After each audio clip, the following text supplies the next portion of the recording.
ওটা মানুষ দেখলেই খালি গায়ের উপর উঠে আসে।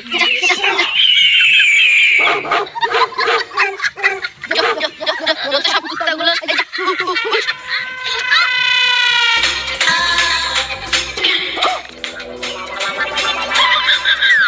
আরে বাপরে, ননদিনী আসছে। এই রে, আবার রান্না করতে হবে। না, যাই শরীর খারাপের নাটক করে শুয়ে পড়ি।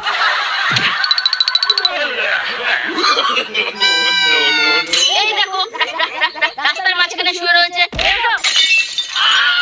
এটা কি শোয়ার জায়গা? তোমার কি ঘর নেই? বাড়িতে কেউ নেই তো, তাই ঘরে শুতে ভয় লাগছে। মানে মা কোথায়? ডাক্তার দেখাতে গেছে। ও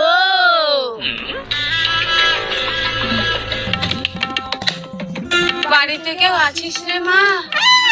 বলুন